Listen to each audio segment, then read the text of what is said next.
Fala galera, beleza? Meu nome é Thiago Freitas, eu sou nutricionista e toda quinta-feira é o dia de falar o que? Sobre saúde de uma forma geral. Seguindo a playlist sobre diabetes, e eu já adianto, se você não assistiu os outros vídeos, clica aqui para ver a playlist sobre diabetes.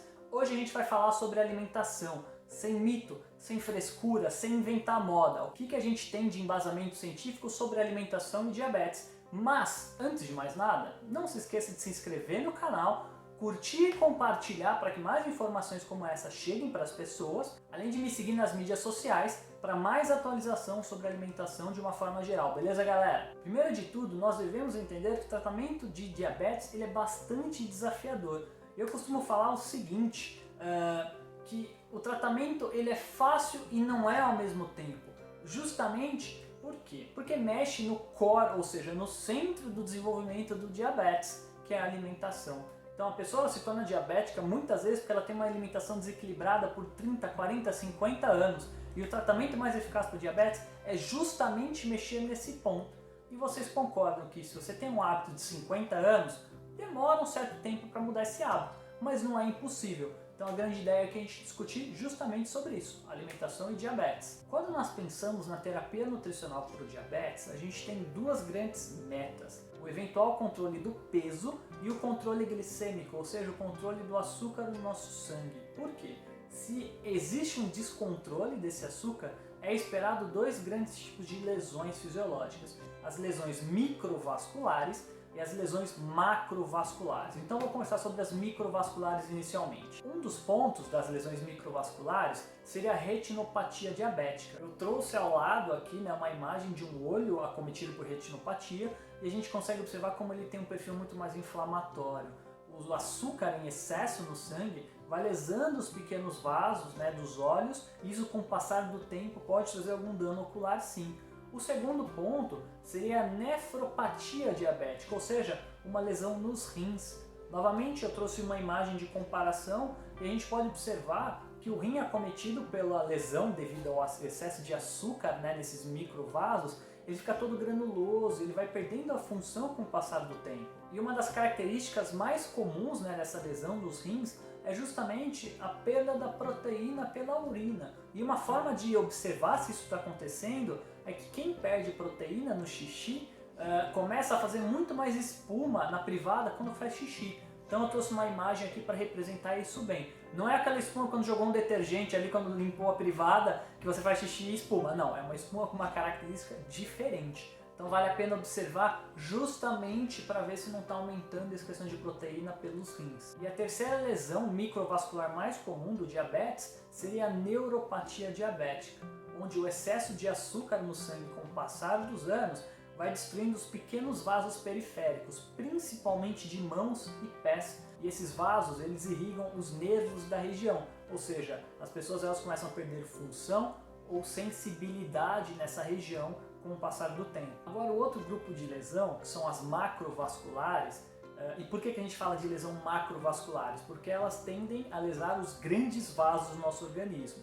A primeira lesão, eu diria que é uma aceleração da doença aterosclerótica, ou seja, a deposição de colesterol nos vasos é muito mais acelerada, ou seja, acentuada, podendo com o passar do tempo trazer alguma lesão para esses vasos, aumentando a incidência, aumentando a chance de um infarto agudo do miocárdio, por exemplo. O segundo ponto dessas lesões macrovasculares seriam as lesões nos vasos cerebrais, aumentando a chance de um AVC, por exemplo, e mais recentemente eles têm associado essas lesões nos vasos neurais, ou nos vasos cerebrais, para falar a verdade, um aumento da chance de desenvolver Alzheimer com o passar do tempo, sendo reconhecida essa entidade como um diabetes tipo 3, por exemplo, ou seja, doença de Alzheimer mediada pelo diabetes. Outro ponto que a gente não pode deixar de mencionar também é que com o excesso de açúcar no sangue, aumenta também a deposição de colesterol nos vasos mais periféricos, principalmente nas pernas,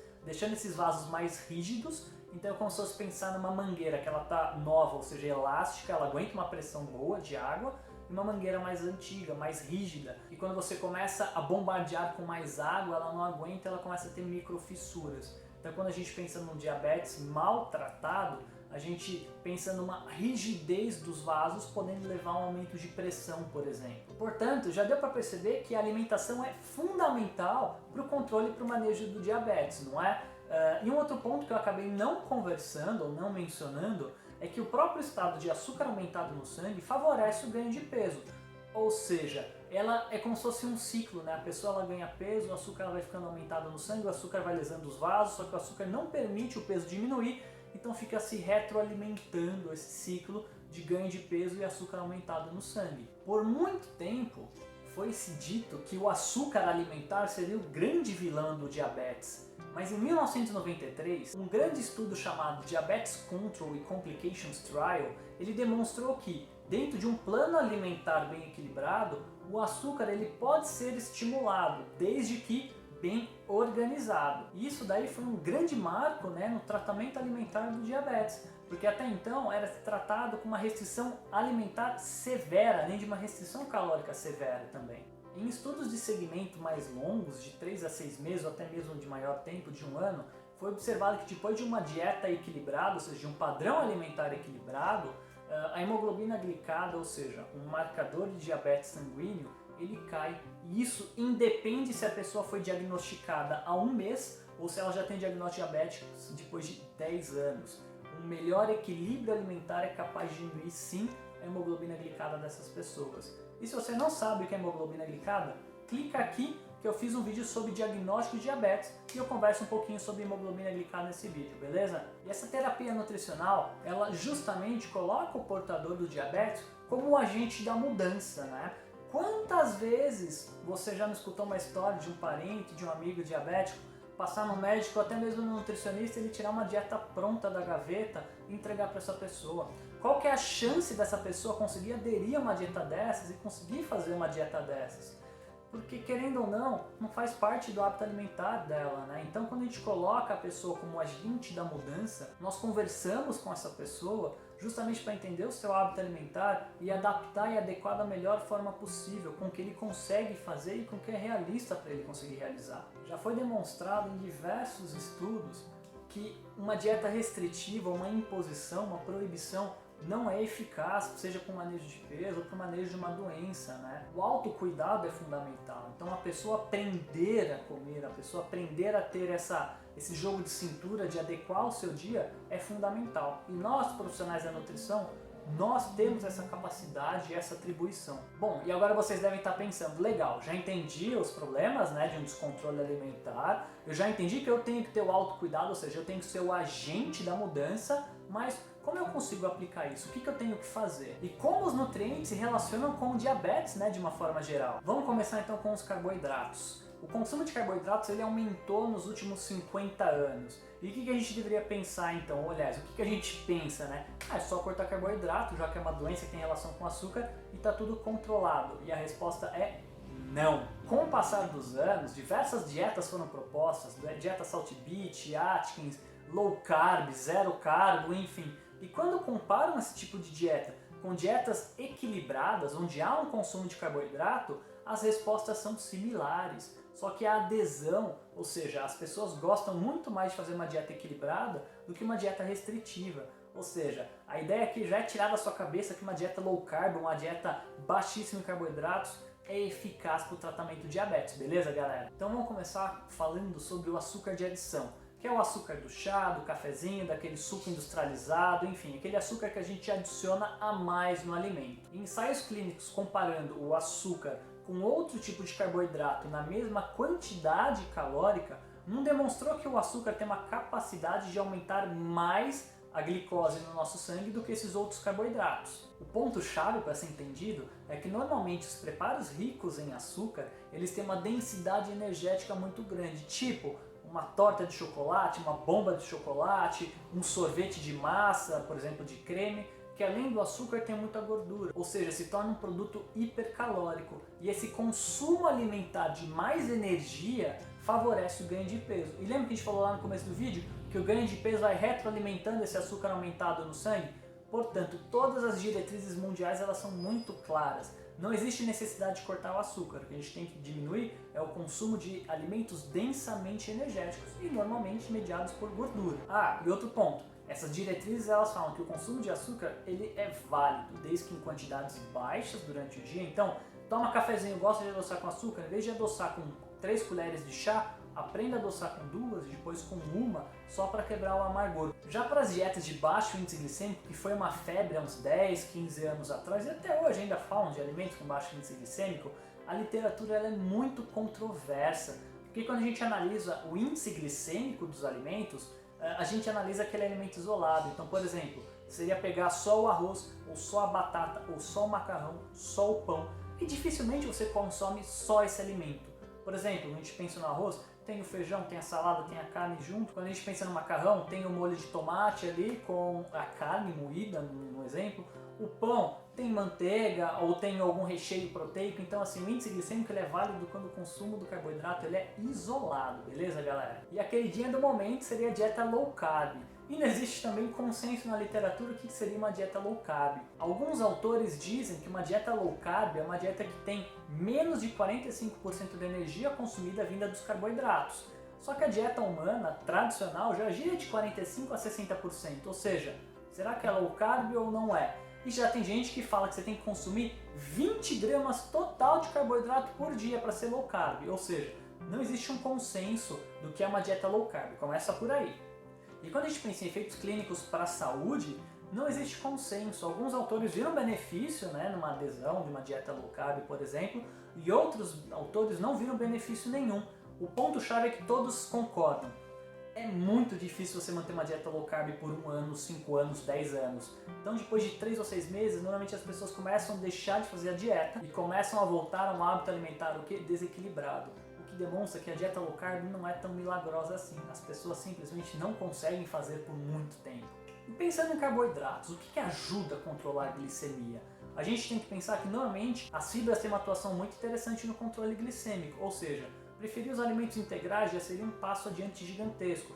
Pão integral, arroz integral, macarrão integral, frutas com casca ou frutas com mais fibra seria interessante. Outro ponto importante é, vamos fazer vegetais, tipo legumes, não tira a casca se existe a possibilidade de consumir essa casca. Quando a gente pensa também em folhas, consumir mais folhas cruas porque a fibra fica mais intacta. São todas formas de consumir carboidratos ou análogos a carboidratos de forma mais equilibrada e interessante para o controle glicêmico. Já pensando nas proteínas, não tem uma diferença clinicamente interessante comer mais proteína para o controle do açúcar, O que a gente tem que entender é que a quantidade de proteína que o ser humano já come é mais do que suficiente, e se a gente for pensar num benefício da proteína, talvez consumir proteínas mais magras para você consumir menos gordura em excesso e ajudar no processo de manutenção ou eventualmente de perda de peso. E já que a gente falou de gorduras, vamos conversar um pouquinho sobre gorduras e diabetes. Uma dieta baixa em gordura para o diabetes também não se demonstrou mais eficaz. O que é muito discutido é que realmente consumir menos gorduras animais, ou seja, gorduras saturadas de carnes ou leites mais gordos e seus derivados como iogurtes e queijos pode ser interessante, ao passo que adicionar mais gorduras vegetais, como os óleos vegetais de uma forma geral, o azeite de oliva extra virgem, por exemplo, traz mais benefício para a saúde. Além de que os ensaios com suplementação de ômega 3 com desfechos de diabetes não se demonstrou muito eficaz. O que eles discutem é que consumir o peixe de 1 a 2 vezes por semana é muito mais eficaz do que suplementar cápsulas de ômega 3 para o manejo do diabetes. E agora, para finalizar, vamos falar dos micronutrientes, ou seja, das vitaminas e minerais. Não existem evidências que suplementar alguma vitamina ou algum mineral traga algum real benefício para o diabetes, mas eu poderia citar algumas que têm uma ligeira melhora. Entre elas, eu poderia citar o zinco, o magnésio, vitamina D e vitamina B12, que guardam alguma relação em alguns pontos do metabolismo de glicose ou da secreção de insulina pelo nosso corpo, talvez melhorando esse metabolismo. E vale lembrar que se tiver tudo normal no seu organismo, as vitaminas normais, suplementar mais não vai trazer um real benefício. Lembrando que excesso de vitamina no nosso corpo pode ser tóxico também. Então não adianta nada, tá tudo normal, e suplementar um zinco para melhorar os efeitos, que você não vai ver diferença nenhuma. E aí galera, tiraram aqueles mitos de dietas que seria eficaz para o diabetes? Vocês já perceberam que uma dieta equilibrada é mais do que eficaz para o tratamento do diabetes, que é justamente para tirar aquele peso de não, tem que ser low carb, paleolítica, enfim.